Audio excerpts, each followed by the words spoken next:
मला खूप जणांचे DMs आणि मेसेजेस येत असतात डोकेदुखीबद्दल.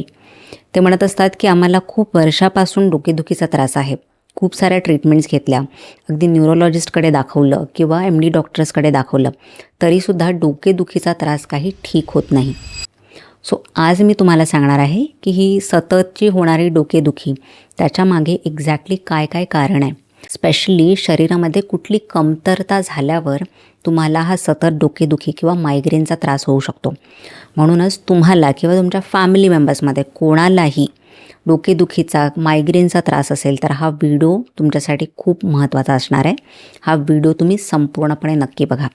माझं नाव आहे डॉक्टर स्मिता भोईर पाटील. मी होलिस्टिक डॉक्टर आणि न्यूट्रिशनिस्ट आहे आणि मी PHD क्लिनिक पुणेची फाउंडर आहे. बघा, खूप जणांना वारंवार डोकेदुखीचा त्रास होत असतो आणि त्यासाठी मग त्यांना पेनकिलर घ्यावं लागतं. म्हणजे खूप वेळा काही ट्रीटमेंट्स दिलेल्या असतात, त्या ट्रीटमेंट किंवा मेडिसिन्स डॉक्टरच्या सल्ल्यानुसार घेतल्यानंतरही डोकेदुखी कम्प्लिटली ठीक होत नाही. आणि सतत पेनकिलर्स घेणं हे आपल्या शरीरासाठी, आपल्या हेल्थसाठी चांगलंही नाही आहे. प्रत्येकालाच माहिती आहे की ह्यामुळे लिव्हर आणि किडनी डॅमेज होऊ शकतं.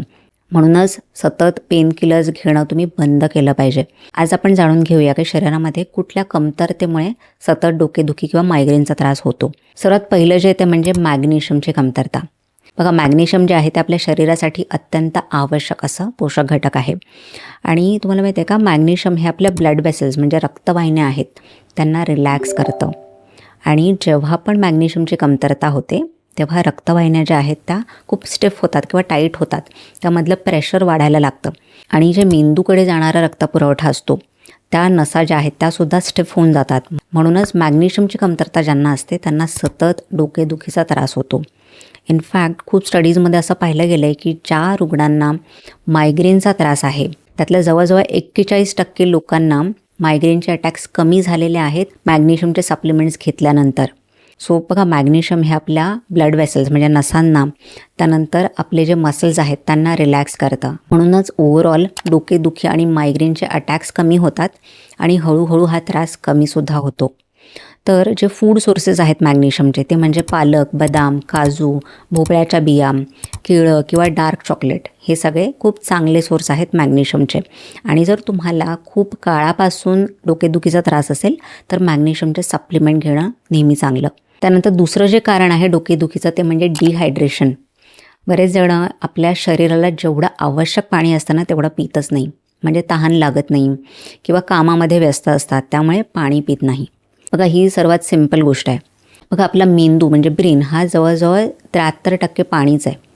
आणि जेव्हा पाणी कमी होतं तेव्हा मेंदूचे काही सेल्स आहेत ते श्रिंक व्हायला लागतात आणि पेन रिसेप्टर्स आहेत ते ॲक्टिवेट होतात आणि म्हणूनच डोकेदुखी, डोकं सतत जड होणं किंवा थकवा जाणवणं अशी लक्षणं दिसायला लागतात. आणि इवन कॉन्सन्ट्रेशन कमी होणं, कुठल्या कामामध्ये मन न लागणं अशी लक्षणंसुद्धा दिसतात.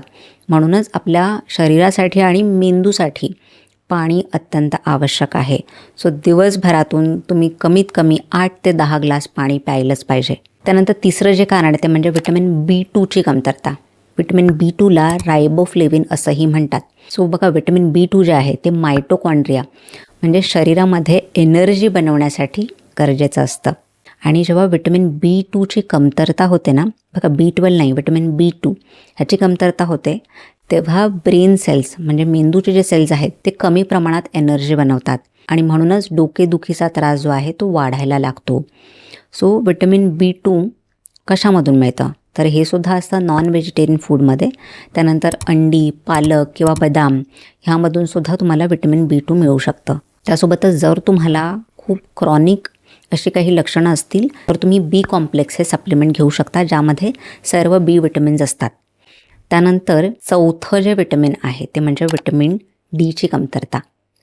बघा, व्हिटॅमिन Dची कमतरतासुद्धा खूप जणांना आहे आणि ह्याकडे बरेच जण दुर्लक्षसुद्धा करतात. सो व्हिटॅमिन D जे आहे ते आपल्या शरीरातली सूज कमी करतं. सो इवन मेंदूमध्ये आलेली सूजसुद्धा कमी करण्यासाठी व्हिटॅमिन D मदत करत असतं. आणि जेव्हा पण बघा आपल्याला क्रॉनिक डोकेदुखीचा त्रास आहे किंवा मायग्रेनचा त्रास आहे तेव्हा कुठे ना कुठे शरीरामध्ये सूज आलेलीच असते. आणि जेव्हा व्हिटॅमिन Dची कमतरता होते ना तेव्हा ही सूज लवकर कमी होत नाही. तुम्ही कितीही ट्रीटमेंट घेतल्या तरी त्याचा फायदा होत नाही. म्हणूनच तुम्हाला जेव्हा पण डोकेदुखीचा त्रास असेल तर तुमच्या शरीरामध्ये व्हिटॅमिन D नॉर्मल असणं खूप गरजेचं आहे. बघा जवळजवळ 60 ते 70% भारतीयांना विटॅमिन डीची कमतरता आहे. सो ह्याकडे अजिबात दुर्लक्ष केलं नाही पाहिजे. आणि विटॅमिन डीचे जे सोर्सेस आहेत ते म्हणजे सूर्यप्रकाश. तुम्ही नियमितपणे सूर्यप्रकाशात जाऊ शकता.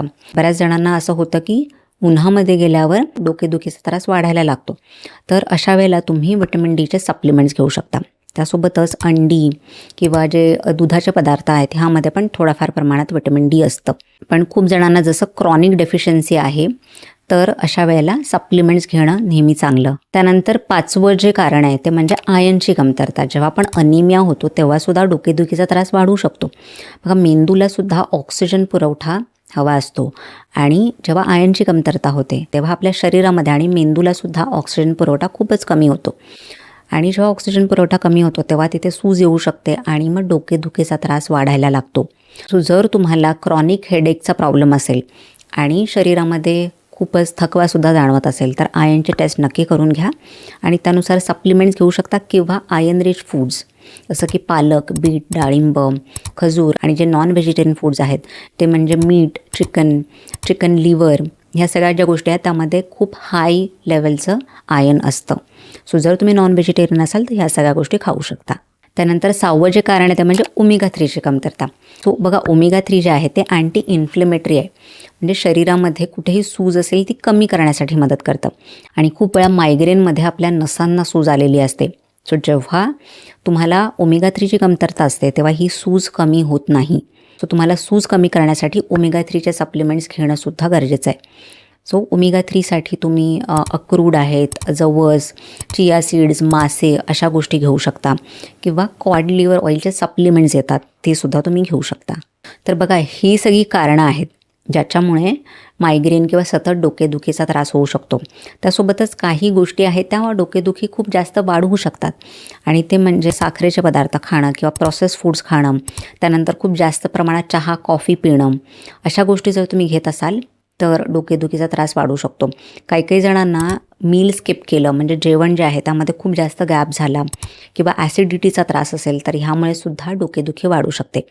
तर त्यासाठी तुम्ही जे काही रूट कॉज आहे म्हणजे डायजेशनचे प्रॉब्लेम आहेत ते सुद्धा ठीक करणं गरजेचं आहे. आणि जर तुम्हाला क्रॉनिक डोकेदुखी किंवा मायग्रेनचा त्रास असेल तर तुम्ही यासाठी होमिओपॅथिक ट्रीटमेंट नक्की घेऊ शकता. बघा सतत पेनकिलर घेणं जसं मी सांगितलं हे खूपच हार्मफुल आहे आपल्या बॉडीसाठी.